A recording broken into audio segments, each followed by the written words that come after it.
Police training అయినట్టుంది. కీళ్ళ మీద కాళ్ళ మీద కనపడిన దెబ్బలు కొడుతుంది. పోలీస్ ట్రైనింగ్ కాదే, మిలిటరీ ట్రైనింగ్ అయ్యారు.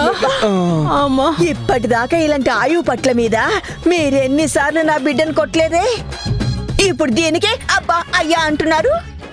ఏళ్ల తెరబడి అది కన్నీళ్లు కార్చింది. దాని ఉసురు ఊరికే పోతుందా? అదంత తేలిగ్గా వదిలిపెడుతుందా? ఇందుకేనా గేమ్ ఎంటర్టైన్మెంట్ అంది.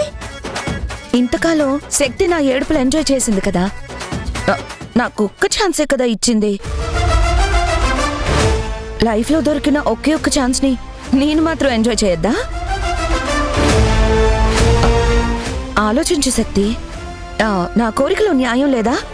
నేను అడిగిన దాంట్లో ధర్మం లేదా?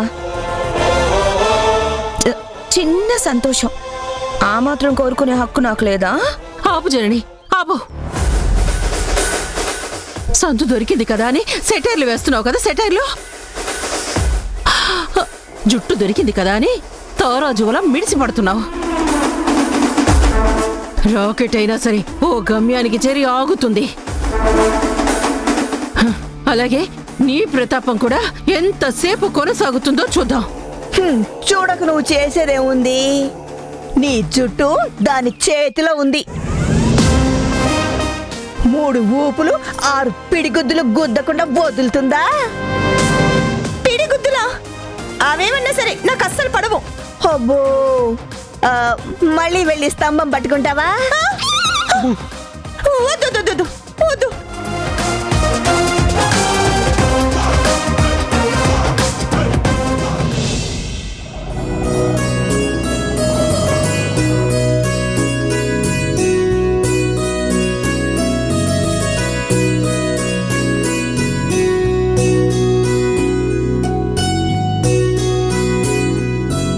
అమ్మా వెళ్దామా?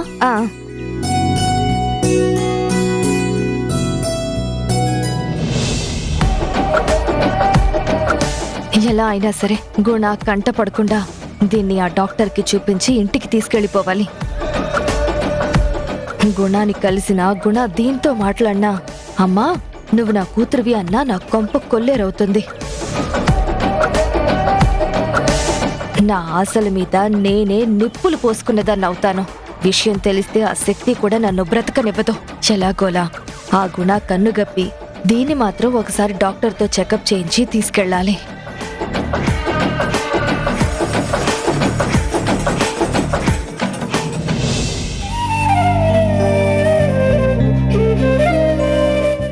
ధరణి నా కన్న కూతురని తెలిసిన దగ్గర నుంచి తనని పదే పదే చూడాలని నా మనసు లాగుతూ ఉంది. ఆ శారద నా మాట కాదన్నా శివ వేసిన ఐడియాతో తప్పకుండా ఆ శారద ధరణిని తీసుకుని హాస్పిటల్కి వస్తుంది.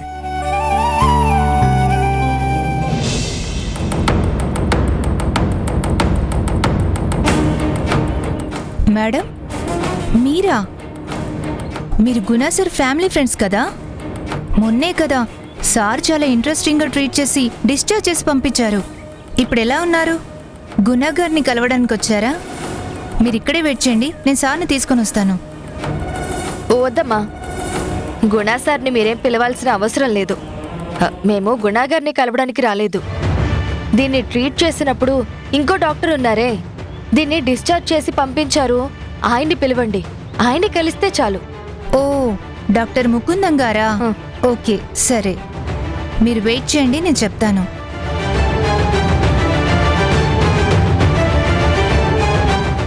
ఎందుకమ్మా వేరే డాక్టర్ అంటున్నావు? గుణ గారిని కలిస్తే బాగుంటుంది కదా, మనకి తెలిసిన డాక్టర్, పైగా బంధుత్వం కూడా కలవబోతోంది. అంటే ఆయన చాలా బిజీగా ఉంటారు కదమ్మా. క్షణానికి ఒక ప్రాణాన్ని కాపాడుతూ ఉండే మనిషి. నిన్ను ఊరికే చెకప్ చేయడమేగా. అంత బిజీగా ఉండే మనిషిని డిస్టర్బ్ చేయడం ఎందుకు? నిన్ను చూడ్డానికి డిశ్చార్జ్ చేసిన డాక్టర్ అయితే సరిపోతుంది కదా. అందుకే ఆయన్ని కలిస్తే చాలు అని చెప్పాను. పద పద, మనం వెయిట్ చేద్దాం, పద.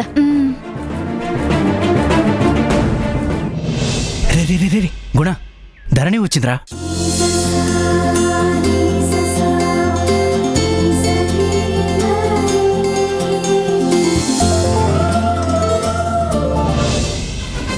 ఏంటి ఈ నర్సు వెళ్ళి చాలాసేపు అయింది, ఇంకా డాక్టర్ రాలేదేంటి?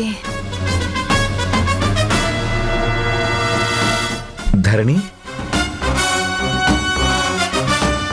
ఎలా ఉన్నావమ్మా? ఇదేంటి, ఎవరో ముకుందం గారు అని గుణాగారిని పంపించింది. ఈ సిస్టర్ కూడా నాతో ఆడుకుంటుందా ఏంటి? బాగానే ఉన్నానండి. ఓకే.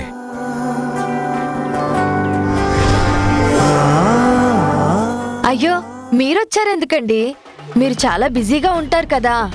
మొన్న వేరే డాక్టర్ చూశారు కదా, ఆయన్ని కలిస్తే చాలని చెప్పాను. ఆ సిస్టర్ మీతో చెప్పిందా? లేదు, శివ చెప్పాడు. ఆయన కూడా బిజీగానే ఉన్నారు, అందుకే నేనే వచ్చా. మీకెందుకండి శ్రమ?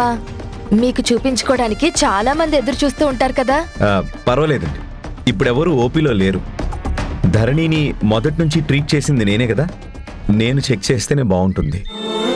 ఇలా ఇవ్వమ్మా, కూర్చోమ్మా.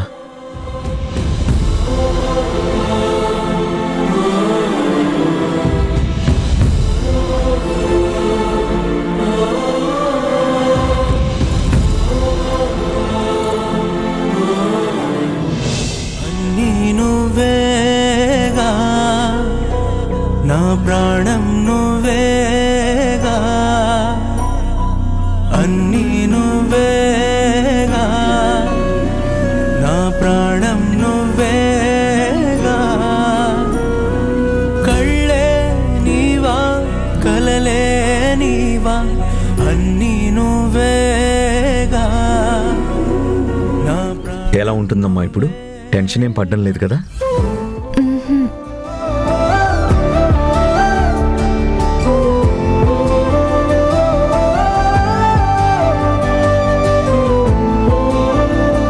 అందరికీ ఇవ్వు. తీసుకోండి. తీసుకోండి తీసుకోండి. వద్దండి. నువ్వు వెళ్ళు, తీసుకోమ్మా. అయ్యో వద్దండి. మొహమాట పడకు, ఇది నా హాస్పిటల్, నువ్వు నాకు కావాల్సిన దానివి. నిన్నటిదాకా ఇక్కడుండి ట్రీట్మెంట్ చేయించుకొని వెళ్ళిన పేషెంట్వే కదా, పర్వాలేదు, తాగు తాగు. నేను తాగుతానండి.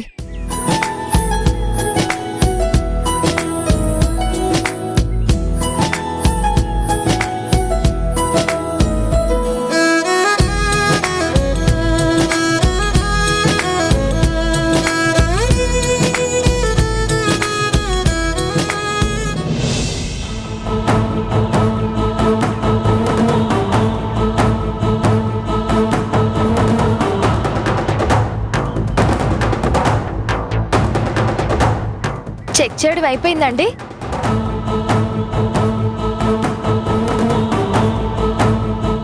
ఏమైనా మందులు రాసిస్తారా? మేం త్వరగా వెళ్ళాలి. ఈవిడెందుకు కంగారు పడుతుంది? ధరణి గుణతో ఎక్కువసేపు ఉండకుండా చూడాలని చూస్తుంది. ఈవిడికి నిజమేమన్నా తెలుసా? కూతుర్ని చూడాలని, కూతురుతో ప్రేమగా మాట్లాడాలని ఆశపడుతుంటే ఈవిడేంటి ఎప్పుడు తీసుకెళ్ళిపోదామా అని ఆలోచిస్తోంది. ఈవిడ్ని ఇక్కడ ఉంచడం అంత మంచిది కాదు. ఒక్క నిమిషం మీరు బయట కూర్చుంటారా? ధరణి చెకప్ ఇంకా పూర్తి కాలేదు. పేషెంట్ని చెక్ చేసేటప్పుడు మీరు పక్కన ఉండకూడదు. ప్లీజ్ ప్లీజ్ బయటికి వెళ్ళండి.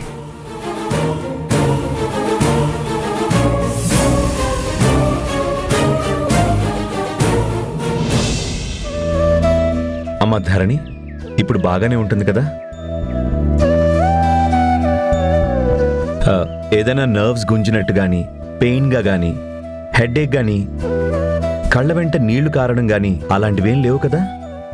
అవేం లేవండి, అంతా బాగానే ఉంది. ఓకే.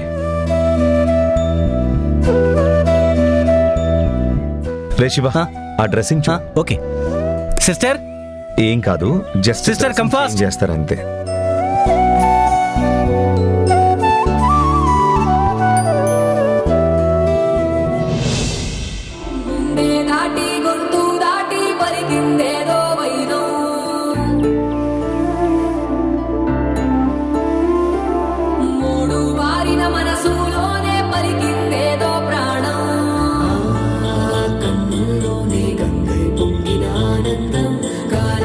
పరిహాస స్నేహం పొత్తులు దాటి హద్దులు దాటి జగములు దాటి యుగములు దాటి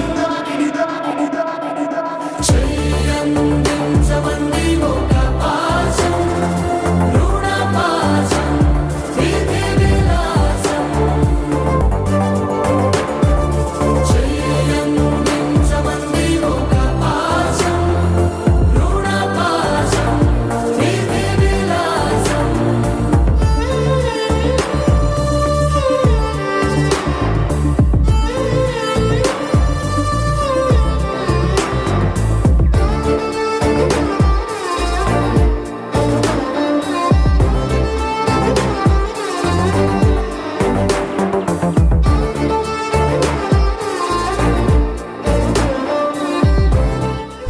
నీ గాయం చాలా వరకు మానిపోయిందమ్మా. ఇంకా వరి అవ్వాల్సిందేం లేదు. తొందరలోనే 100% కోలుకుంటావు.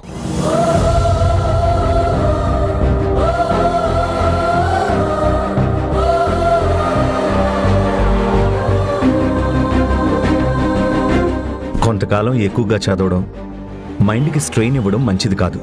అలాగే అండి.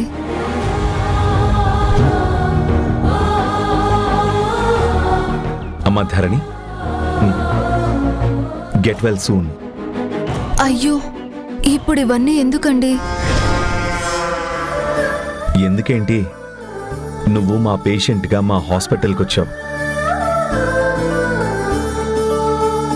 నీ ఆరోగ్యం సంపూర్ణంగా కుదుటపడాలని కోరుకునేవాళ్ళం మేము. నువ్వు సంతోషంగా ఉంటేనే మేము సంతోషంగా ఉంటాం. తీసుకోమ్మా.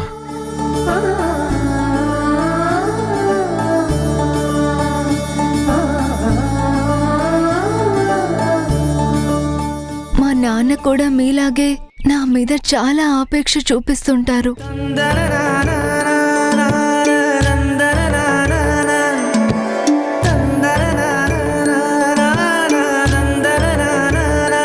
మిమ్మల్ని చూస్తుంటే దుబాయ్లో ఉండే మా నాన్నే గుర్తొస్తున్నారు.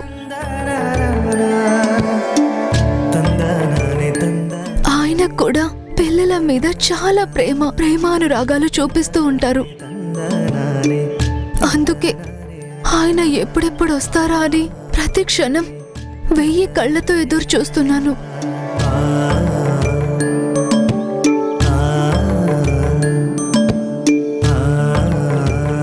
తరుణ్ అన్నయ్యకి మీలాంటి వారు నాన్నగా దొరకడం చాలా అదృష్టం. మా నాన్నలాగే మీరు పిల్లల్ని చాలా కేరింగ్గా చూస్తారని మీ మాటల్ని బట్టే అర్థమవుతుంది.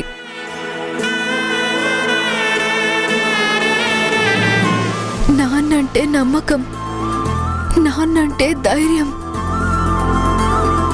నాన్నే పిల్లలకు బలమని మిమ్మల్ని మా నాన్నని చూస్తే అర్థమవుతుంది.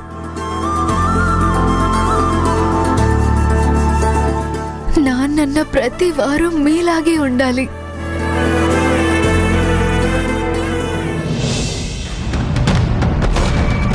అయిపోయిందండి, వెళ్దామా ధరణి? ఏంటండి మీ తొందర? ధరణి ఈవినింగ్ వరకు ఇక్కడే ఉండాలి. ఏంటండి, చెకప్కి ఈవినింగ్ దాకా ఉండాలా? ఏంటి కొత్తగా చెప్తున్నారు? ఏ హాస్పిటల్లోనూ చెకప్కి పొద్దున్నొచ్చిన వాళ్ళని సాయంత్రం దాకా ఉంచరు. మేం వెళ్ళాలి, అవతల మాకు చాలా పనులున్నాయి. ఏమండి, చెకప్ అయిపోయింది కదా? అయిపోయిందండి. ఇంకా ఎందుకండి మరి ఇక్కడ ఉండడం? పద్ధతిని మనం వెళ్దాం. ఈ హాస్పిటల్ స్మెల్ అంటేనే నాకు పడదు. కడుపులో తిప్పినట్టు అవుతుంది. ఓ గంట సేపు ఇక్కడ కూర్చుంటే నేను బెడ్ ఎక్కాల్సి వస్తుంది. పదమ్మా, పద పద. ధరణి, చెప్పిందంత గుర్తుంది కదా? ఎక్కువగా స్ట్రెయిన్ అవ్వకు, రెస్ట్ తీసుకోవడం మంచిది. ఓకేనా? అలాగేనండి, వస్తాను. జాగ్రత్త.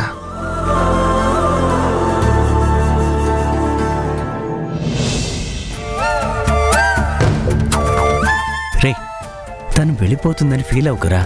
తిరిగి ఖచ్చితంగా నీ కూతురిగా నీ దగ్గరికి వచ్చి తీరాలి. వచ్చి తీరుతుంది, అదంతే. అమ్మా, అబ్బా, అయ్యో, నొప్పి. అమ్మా అమ్మా సెటిల్మెంట్ అని కాంప్రమైజ్ అని ఈ ఇంటికి వచ్చి చచ్చాం. అసలు అదంతా నీ వల్లేనా? నువ్వు వెళ్దాం వెళ్దాం అనకపోతే మనం వచ్చి ఈ బోన్లో చిక్కుకునే వాళ్ళమే కాదు. ఇప్పుడు చూడు, బయటికి వెళ్ళలేక లోపల ఉండలేక నానా అవస్థలు పడుతున్నాం. ఈ ముసల్ది పోలీస్ దెబ్బలు కొట్టి ఒళ్ళు హోనం చేసింది. పోలీస్ దెబ్బలు కాదంట, మిలిటరీ ట్రైనింగ్ అయిందంట. నీ బొందైంది. అది చెప్పడం నువ్వు నమ్మడం. మొత్తానికి కీలెగిరి వాత పెట్టినట్టు కీళ్ల మీద కొట్టి చంపుతుంది. నీ చేతులు పొడిపోను. అమ్మా, నీ శాపనార్థాల వల్ల అయ్యేదేముంది? ముందు మన అవతల పడ్డానికి మార్గం ఏదైనా ఆలోచించమ్మా. నీ క్రిమినల్ బ్రెయిన్ కి పదును పెట్టమ్మా. హా, ఇంకేం క్రిమినల్ బ్రెయిన్? కీళ్ల మీద కొట్టిన దెబ్బలకి మెదడులో నరాలు చిట్లుంటాయి. ఆ బుర్ర పనిచేయదు. బయటపడే ఐడియా మీ అమ్మకి చస్తే రాదు. కాస్త ఆపవే. ఈ దెబ్బలే తట్టుకోలేకపోతున్నా, నీ మాటల పోటీ ఎక్కువైపోతుంది. కాస్త ఆపి చస్తావా? ఎలాగూ చచ్చేదే. ఆ ముసలావిడ మన అంతు చూడండి వదిలేటట్టు లేదు. చివరాఖరికి మన శవాల్నే అవతలికి గెంటేటట్టుంది. మన శవయాత్రకి ప్లాన్ లాగానే ఉంది. అబ్బబ్బబ్బబ్బబ్బా, మీరు అలాంటి మాటలు మాట్లాడకండి, నాకు భయం వేస్తుంది. హా, పోయాక ఎక్కడ ఊరేగిస్తే ఏముంది భయపడటానికి, బాధపడటానికి? ఒసే ఆపవే. ముందు బయటపడే మార్గం ఆలోచించు. అసలు దీనంతటికి కారణం మీ పాపాలే. మీ చుట్టూ తిరగడం వల్లే ఆ పాప నాకంటే ఈ శిక్ష అనుభవించాల్సి వస్తోంది. అమ్మా,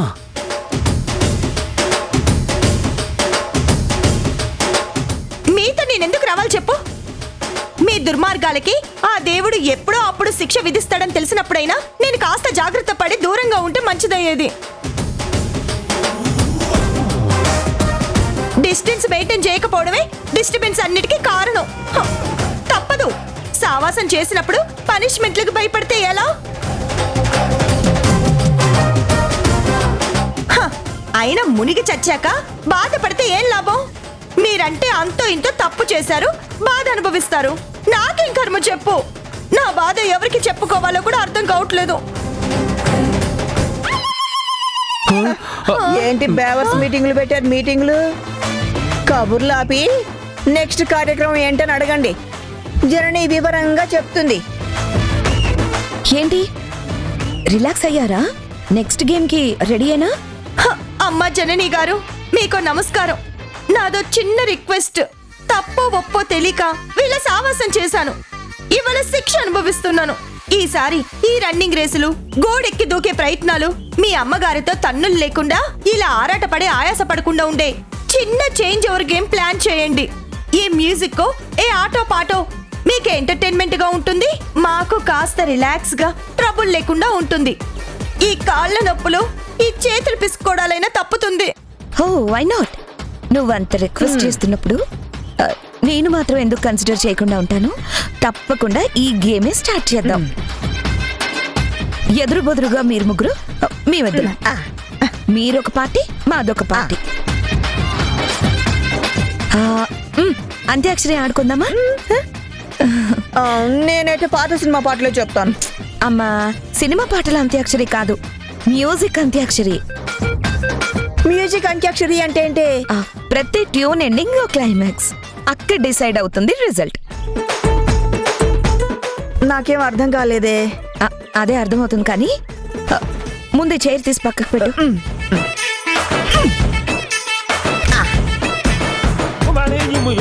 అంతే అంతే, అక్కడే ఉంచు. ఏంటి అంతాక్షరి అన్నావు? నువ్వు మేము ఎదురెదురుగా ఉన్నాం. మేము ముగ్గురు ఉంటే 2 చైర్లే వేసావేంటి? అంత్యాక్షరి అంటే అది కాదు, మ్యూజిక్ అంత్యాక్షరి అన్నాను కదా. మ్యూజిక్ ఎక్కడ ఆగితే అక్కడ ఫైనల్ అని చెప్పాను కదా. ఏంటో అంత తికమక్కగా ఉంది, కాస్త అర్థమయ్యేటట్టు చెప్తావా? Musical chair game, sharp brain testing. Musical chair, ఎక్కడ మ్యూజిక్ ఆగుతుందో అక్కడ కుర్చీలో కూర్చుండిపోవాలి. ముగ్గురికి 2 చైర్లు ఉంటాయి కదా, తెలుసు కదా మ్యూజికల్ చైర్స్.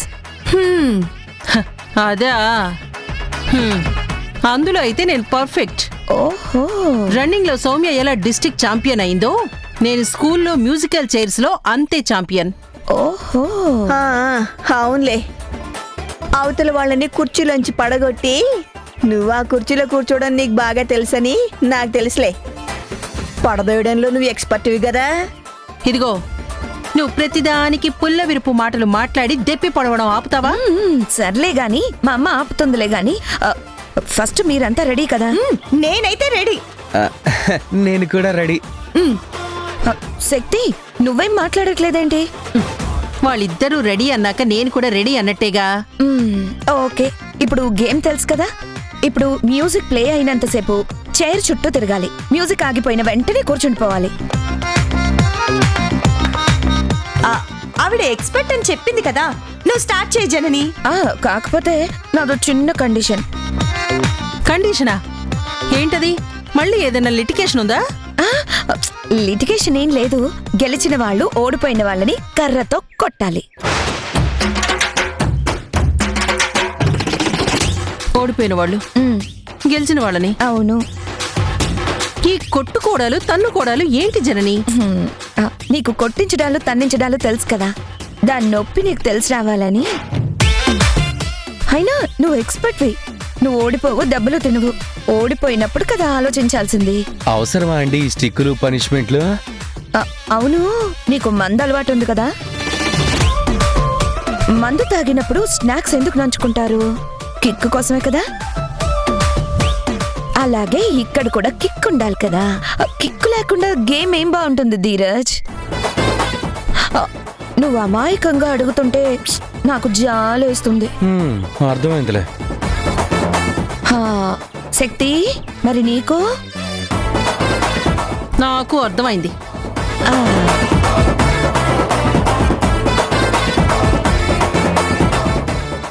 ఫాస్ట్. సౌమ్య దొరికింది కదా అని కస్తీరా కొట్టావు కదా, ఇప్పుడు నీ సంగతి నేను చెప్తాను. ఏమ్మా? నేను కొడతాను. ఇటువంటి